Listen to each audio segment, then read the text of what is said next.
Ce débat porte sur le thème, c'est vivre sous occupation.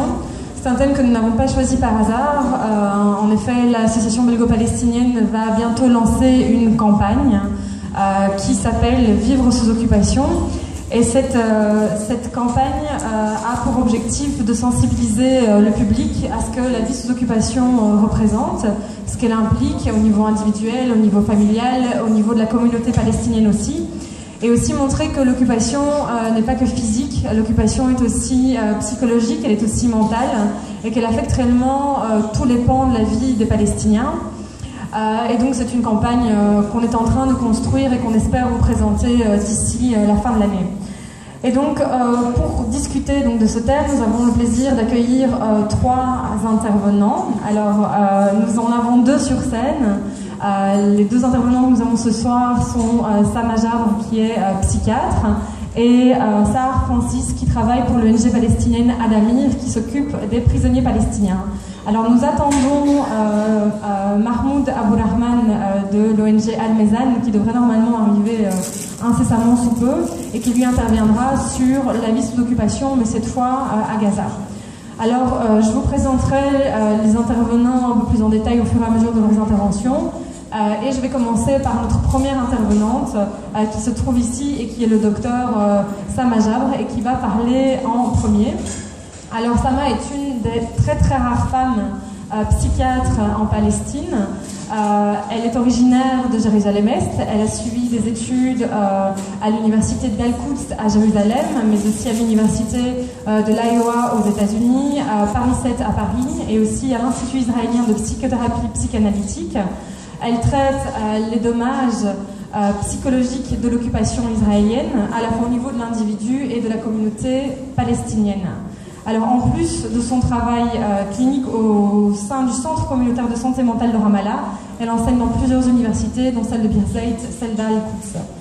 Elle travaille également comme consultante médicale auprès des autorités médicales palestiniennes et d'organisations internationales. Alors ces articles, si vous tapez son nom sur Google, vous allez tomber sur beaucoup de ces articles. Il y en a énormément qui ont été aussi traduits en français, donc n'hésitez pas à consulter ses écrits. Il y a des articles scientifiques, mais aussi un effort de vulgarisation qui a été fait.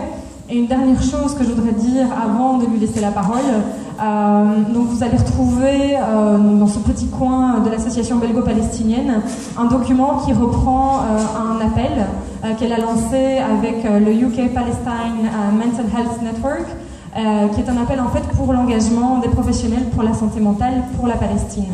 Alors Sama aujourd'hui va intervenir sur les effets psychologiques d'une vie sous occupation et je lui laisse la parole.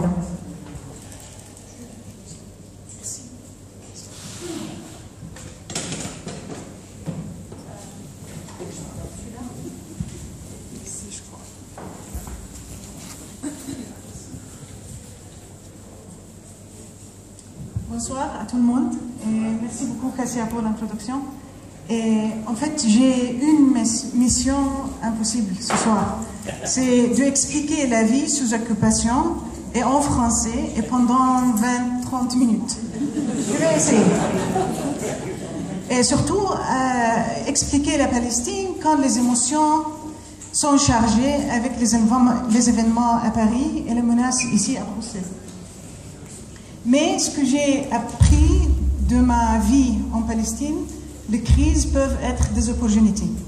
Elles sont des opportunités pour quelques-uns pour pousser les Palestiniens dans les camps de méchants, dans un monde dichotomous, binaire, où il y a les méchants et les biens. Mais pour moi, c'est une occasion de parler d'un terrorisme, d'occupation, un terrorisme d'État qui occupe les pays de notre peuple natif. Pourquoi parler de la Palestine? En fait, moi, je crois qu'il y a des crises plus importantes de la Palestine maintenant. Par exemple, ce qui se passe en Syrie, où on ne peut pas donner des niveaux d'importance, mais ce qui est intéressant de parler de la Palestine ce soir, c'est parce que la survie des Palestiniens sous occupation pendant un temps très long, c'est légendaire comme histoire de survie. aujourd'hui, je vais essayer de parler un peu d'histoire personnelle, la signification psychologique de la Nakba et la situation actuelle de Jérusalem et les effets psychologiques de vie sous occupation. Et c'est la soupe, ce que j'ai appris de ma grand-mère. Quand vous mangez la soupe, il faut être patiente, parce que la richesse arrive à la fin. Et c'est elle, ma grand-mère. Ma grand-mère, originaire du Yafa, comme tous les Palestiniens, elle était expulsée en 1948. Elle était une femme émancipée, travaillait dans l'export des oranges en Europe. Elle était plus chanceuse que les autres Palestiniens parce qu'elle était mariée avec un enseignant important qui est devenu le directeur d'un école pour les orphelines à Jérusalem. Mais la chance n'a pas duré pour longtemps parce qu'en 1967, grand-mère, elle a eu des enfants qui ont travaillé dans le pays du Golfe. Elle ne pouvait pas rentrer en Palestine. Et elle a eu un enfant de 17 ans qui est disparu. 2 ans plus tard, elle a réapparu dans les journaux israéliens disant qu'elle était responsable d'un attentat dans un bus, explosion dans un bus. Et comme beaucoup de femmes palestiniennes, elle a passé des années faire l'aller-retour à la prison pour trouver des chances de rencontrer le fils. Souvent, elle était punie et déprimée, déprivée de la rencontrer. Et je parle de son histoire parce que c'est une histoire exemplaire. C'est comme l'histoire de la plupart des femmes palestiniennes. Quand j'étais petite, on a grandi avec les racontes de ma grand-mère.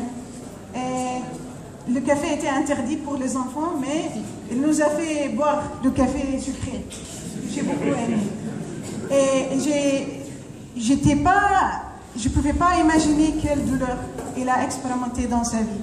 Mais quand j'ai terminé mes études et rentré en Palestine, elle était très faible. Elle a vécu chez nous. Et elle était trop faible pour allumer ses cigarettes. Alors j'ai fait ça et j'ai resté avec elle. Elle m'a raconté l'histoire de la Palestine avant le Nakba et des autres histoires qu'on ne trouve pas dans le textbook. Et c'est avec le Nakba c'est avec l'établissement de l'État d'Israël qu'il y a un effet psychologique collectif très important pour tous les Palestiniens, mais aussi pour des autres peuples qui s'inquiètent de Palestiniens. Et l'histoire de Nakba, on voit maintenant, si vous rencontrez des Palestiniens, des jeunes Palestiniens nés à New York ou à Paris, quand vous demandez vous êtes d'où, ils mentionnent les villages de laquelle les parents, les grands-parents étaient expulsés. Les Palestiniens donnent les noms de villes et villages pour leurs enfants, comme Bissan et Yafa. Et c'est une histoire qui passe de grands-parents aux enfants. Et chaque année, à l'anniversaire de Nakba, on voit des réfugiés de Liban, de Syrie, de Jordanie. Ils arrivent à côté de frontière et souvent, ils sont tirés dessus et ils meurent. Et le clé, il reste comme un symbole psychologique important pour les Palestiniens, malgré qu'on voit la vérité que la Palestine devient de plus en plus petite et plus morcelée. Et l'occupation, ce n'est pas seulement l'événement de Nakba. Les événements de Nakba ne sont pas juste les événements qui ont pris lieu en 1948. C'est un processus qui continue et qui a stratifié et catégorisé les Palestiniens dans plusieurs contextes. Quand les gens me demandent des questions faciles, c'est quoi la situation des femmes ou des jeunes en Palestine. C'est pas comme ça. Parce que de quels Palestiniens vous parlez? Palestiniens de 48, de Jérusalem, de Cisjordanie, de exil, de Gaza. Alors, il y a des contextes différents. On ne peut pas généraliser les réponses.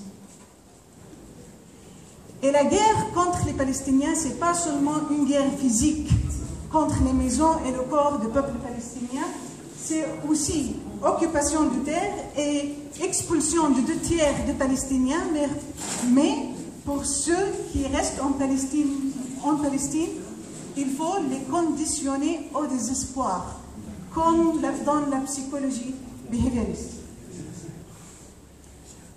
Cette photo arrive de Gaza, l'été dernier. On peut dire qu'il y avait un tremblement de terre.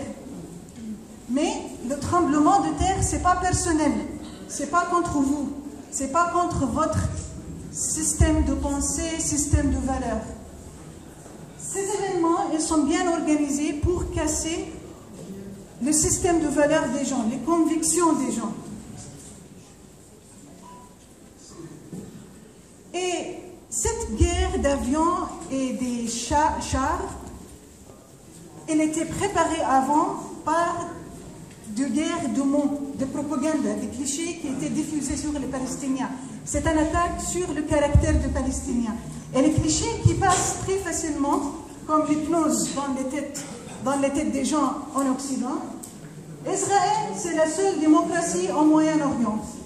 Elle se défend contre les violences des Palestiniens. Leur armée est la plus éthique du monde. Et quand ils frappent les Palestiniens, ce sont des frappes chirurgicales. Malgré le fait qu'il y a plus que 500 enfants tués l'été dernier. Par contre, les Palestiniens, ils ont eu une culture de haine et de mort. Elles ne sont pas prêtes pour la démocratie. La résistance palestinienne est comme Daesh. Le lendemain, après folie, le journaliste américain a été tué. Netanyahou a fait une déclaration. C'est comme les Palestiniens. Et ils utilisent les enfants comme des boucliers humains. Mais dans notre expérience, c'est les Israéliens qui utilisent les enfants comme des boucliers humains. Ce n'est pas les Palestiniens. C'est les Israéliens qui mettent les fusils ici, sur les épaules des gens, et tirent aux autres Palestiniens. Et c'est un game, un jeu pour les enfants. Ils parlent beaucoup, ils arrêtent les Palestiniens pour l'incitation au terrorisme. Mais c'est un jeu officiel sur le chaîne numéro 7 en Israël, dans lequel le bon David tue les Palestiniens terroristes. Et ce t-shirt et beaucoup des autres t-shirts pareils, ils sont des souvenirs de leur service dans l'armée, les officiers israéliens. Et ce n'est pas seulement un dessin, parce que bientôt on voit ça. L'armée les plus éthiques, les plus formés, ils ne peuvent pas arrêter cette femme, ils doivent la exécuter, tirer dessus. À Jérusalem, il y a beaucoup d'Israéliens avec citoyenneté française et Israéliens américains et Israéliens. Mais les Palestiniens comme moi, des natifs de Jérusalem, nous sommes des citoyens de nulle part. Et quand les gens entendent dans le journal ici la mosquée, vous pouvez imaginer que les Palestiniens, ces Palestiniens, ne sont pas une vision économique, écuménique de Jérusalem. Mais ce n'est pas l'histoire. Pour les Israéliens, Jérusalem occupée, c'est une et indivisible capitale d'Israël. Ils fêtent la journée de l'unification de Jérusalem en provoquant les Palestiniens. Les Palestiniens, la plupart des Palestiniens de Cisjordanie et de Gaza, et même des catégories des Jérusalémites, selon les genres, selon l'âge, ils sont déprivés de visiter la mosquée. Et c'est une politique pour diminuer l'attachement avec la mosquée.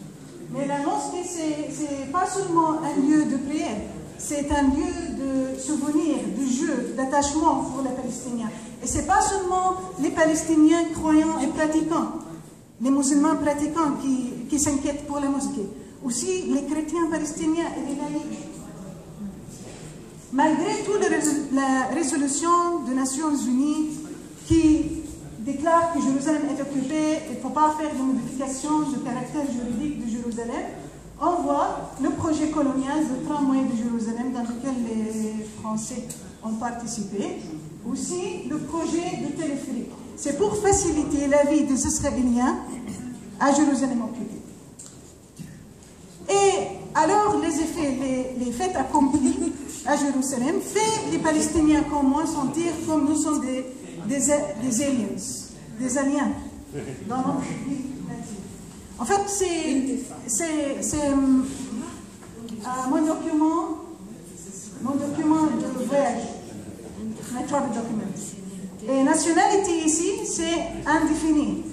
Et les choses sont améliorées un peu. Elles sont améliorées un peu avec le temps. La faute à améliorer, mais aussi la nationalité jordanienne. À Jérusalem, il y a une discrimination profonde. Et l'écart entre les Palestiniens et les Israéliens, c'est très fort, c'est très important. Un jour, les Palestiniens étaient la majorité, la majorité de Jérusalem. Maintenant, nous sommes 25, vivant sur 13% de Jérusalem. Mais les Israéliens parlent à haute voix de diminuer les pourcentages des Palestiniens jusqu'à 12. 12, c'est acceptable pour le monde. Alors, les événements de déplacement, ils ne sont pas l'histoire de 48. On les vit tout le temps. Et comme ça, on voit les colonies mushroom grandir comme les champignons à Jérusalem. Moi, je me souviens de comment Abu Ghneim était, et maintenant c'est Har Homa Settlement, colonie Har Homa. Et les Israéliens, ils sont très bien à désigner les lois pour faire toutes les atrocités selon la loi. Il y a des lois sur le mariage. Si je veux me marier de quelqu'un à l'extérieur de Jérusalem, c'est possible, mais je perds ma résidence de Jérusalem, ma carte de séjour de Jérusalem. L'hébreu, c'est la langue officielle. Quand les prisonniers font la confession, ils signent des papiers qu'ils ne peuvent pas lire, des papiers en hébreu. Tous les papiers officiels sont comme ça. Il y a des systèmes de loi différents entre les Palestiniens et les Israéliens. Par exemple, quand un Palestinien tue un Israélien, le lendemain, sa maison sera démolie. Ça n'arrive pas, ça n'arrive jamais pour les Israéliens. Parce que c'est une loi différente pour les Israéliens qui habitent dans la même ville. Et les Jérusalemites et tous les Palestiniens à l'extérieur de Jérusalem, ils sont surveillés tout le temps. Alors il y a toujours des preuves pour leur implication. Par contre, les crimes faits par les colons, il n'y a pas de preuves. Les Israéliens ne trouvent pas de preuves, malgré tous les caméras et tous les systèmes de surveillance. Le cimetière historique de Ma'manullah est confisqué. Et comme la police du couvrement, ils font le musée de la tolérance sur la cimetière confisquée. Et c'est Der Yassin. Der Yassin, c'est le massacre légendaire dans l'histoire des Palestiniens. Et sur la terre de Der Yassin, ils font l'hôpital Kfar Shaoul pour hospitaliser les Palestiniens, les Arabes de Jérusalem, quand ils font un rechute psychiatrique. Aussi, il y a Yad Vashem et toutes les choses de commémoration. Les Israéliens sont forts pour les commémorations de leurs victimes. C'est très important pour eux. Mais quand les Palestiniens ont créé un site, un monument de commémoration pour le Mohamed Abu Khdeir qui était brûlé vivant l'année dernière, très bientôt, elle était démolie. Et puis, il était réétabli par les Palestiniens à l'anniversaire. Et 2 jours après ça, je fais le sport dans la forêt de Jérusalem. C'est ce que j'ai vu. Il était démoli et une poubelle à la place. Et à l'anniversaire de mort de ce jeune homme, Mohamed Abou Khdr, la famille d'Awabché était tuée, était brûlée dans la même façon. Parce qu'il y a une impunité totale. C'est interdit de commémorer l'histoire et les mémoires du peuple palestinien. L'impasse politique, la discrimination profonde à Jérusalem, l'impunité totale pour les colons, ils ont créé une réaction de jeunes Palestiniens dans laquelle les hommes et les femmes, les croyants, les laïcs, all participent. Tout participe. La réaction des Israéliens a escalé, augmenté, comme toujours. Chaque fois les Palestiniens révoltent, se mettent sur 2 jambes devant les Israéliens, il y a une réaction. Les Israéliens entrent dans les hôpitaux palestiniens pour assassiner les blessés. Dans le camp de Haïda, les Israéliens appellent avec un peu flyer, et ils disent « Allez à la maison où nous vous gazerons jusqu'à la mort. » Ils continuent « Vous allez tous mourir, nous ne laisserons aucun de vous en vie. » Et à l'université hébreu, les Arabes, les ouvriers palestiniens doivent avoir une patch distinctive. Et les médias glorifient les soldats qui font le score le plus haut dans le mort palestinien. Et c'est Ahmed Manasra, de 13 ans.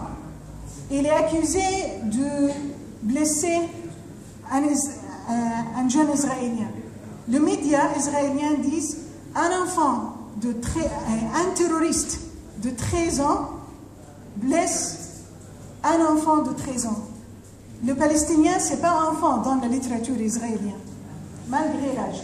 Et c'est à cause de lui que le ministre de la Justice a changé la définition d'âge de responsabilité pour que ce sera 12 ans. Mais lui, peut-être vous avez, moi je ne veux pas partager des images du sang avec vous, mais peut-être vous avez vu la photo de cet enfant saignant, et il y avait des cris « Donne-lui une balle dans la tête ». Et puis la vidéo de lui être dans l'interrogation par les Israéliens. Mais les gens ne savent pas qu'il était dans un groupe de jeunes qui étaient distingués dans le maths et la science. Ici, ils portent une page qui dit qu'il voulait être le ministre d'Agriculture. Qu'est-ce qui se passe en Palestine pour faire ces jeunes réagir dans une façon comme dans son histoire? Et maintenant, c'est la richesse, c'est les effets psychologiques. Il fallait faire cette introduction. Les gens me demandent souvent si les Palestiniens sont plus malades que les autres. En fait, en Palestine, on a moins de suicides, moins d'anorexie nerveuse. En Palestine, on a un taux important de souffrance psychosociale. L'occupation a érodé la mode de vie des gens. Pour aller, par exemple, les derniers jours à Bruxelles, sans métro, il faut trouver un chemin alternatif. Mais c'est souvent comme ça en Palestine. Et pour aller au travail, pour aller aux hôpitaux, un taux de chômage important, un taux de pauvreté important. C'est ça la vie quotidienne pour les Palestiniens et ce n'est pas une maladie. Et on ne doit pas médicaliser les Palestiniens, pathologiser leurs expériences et donner des médicaments ou inviter des psys de l'extérieur, apporter plus d'interventions psychologiques. On parle souvent de PTSD, mais c'est le stress post-traumatique. Mais le stress, le trauma chez les Palestiniens, c'est pas imaginé. PTSD, c'est pour un soldat qui a servi en Irak, il est rentré aux États-Unis. Pour les Palestiniens, le menace, il est très réel. Il est là, il est répétitif, il est constant. Alors on ne peut pas parler de trauma, de stress post-traumatique. Dites-moi quand je dois terminer, ok? Et il y a aussi violence structurelle, démoralisation, mais comme je dis, ils ne sont pas des maladies. Et puis je vais parler de ce mot de résilience bientôt. Et les Américains diffusent cette photo comme une épreuve pour la culture de haine et de mort chez les Palestiniens. Mais c'est normal, ce sont des enfants qui portent l'image d'un shahid, d'un martyr. Mais ici, en Belgique, si vous prenez une petite fille chez le médecin, elle prend une piqûre, elle a besoin de rentrer chez elle, et peut-être elle va donner une piqûre pour sa poupée. Et ça s'appelle post-traumatic play. Pour diminuer les effets psychologiques, on partage. Les gens partagent, ils font des statements sur Facebook, et les enfants, ils jouent. Mais c'est interdit. Maintenant, les gens qui partagent sur Facebook ou jouent, ils sont arrêtés avec l'accusation de l'incitation au terrorisme. En Palestine, il y a beaucoup de deuil. Et deuil compliqué, parce qu'il y a parmi ces gens, les gens à Gaza par exemple, il y a des gens qui ont entendu les cris de leurs parents, de leurs familles sur le ruine. Mais le bombardement continue. Ils ont laissé leurs familles sous le ruine. Et ça donne un deuil compliqué, pas comme les autres deuils. Il y a la torture, mais je laisse à ma collègue Saha de parler de torture.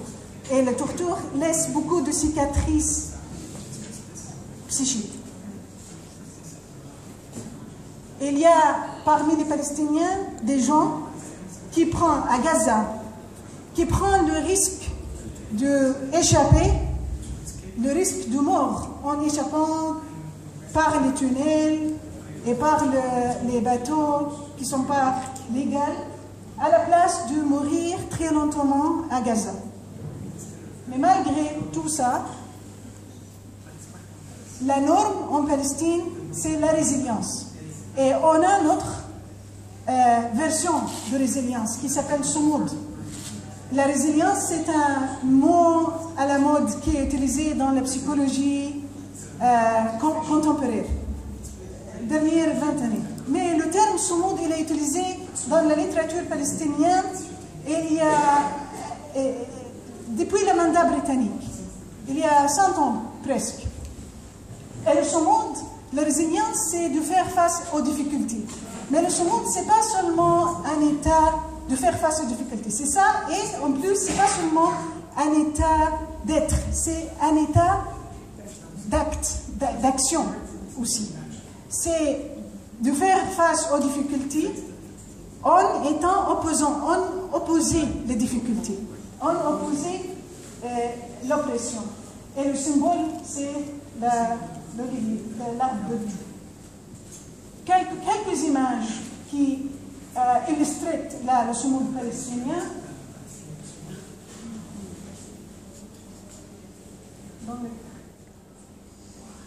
Ok, la mosquée est cassée, mais ils peuvent préparer. Ils détruisent les maisons, mais on reconstruit les maisons. Les gens trouvent leur façon à manger. Et ça, cette femme, elle a réussi à trafficking, smuggling, le sperme de son mari qui est emprisonné depuis des années. Et maintenant, elle a le fils Ali. Si vous voulez oublier tout ce que j'ai dit, faites attention à ça. Et maintenant, il y a une recherche très importante qui explique comment le sentiment, la perception d'injustice fait beaucoup de mal pour le bien-être, pour la santé mentale des gens. Et c'est ça ce que les Palestiniens vivent tout le temps. Et en fait, la perception d'injustice, ça provoque des parties dans votre cerveau qui s'appellent l'amygdala. L'amygdala, elle est aussi responsable de nausées, d'aversion. Et si vous vous inquiétez à la question de justice, c'est parce que vous voulez calmer votre amygdala. Et la justice, ce n'est pas un mot vide. Il y a des définitions, beaucoup de définitions, mais je prends ça. C'est de maximiser le bien-être, de promouvoir la vertu, de respecter la liberté. Et tous ces éléments, ils manquent, ils ne sont pas là dans l'expérience des Palestiniens. Et malgré ça, on continue la lutte pour la liberté de soi et la liberté nationale. Et avec cette connaissance des effets, de l'effet psychologique pour l'injustice, ça nous donne plus de motivation pour continuer la lutte pour la liberté. Merci beaucoup pour votre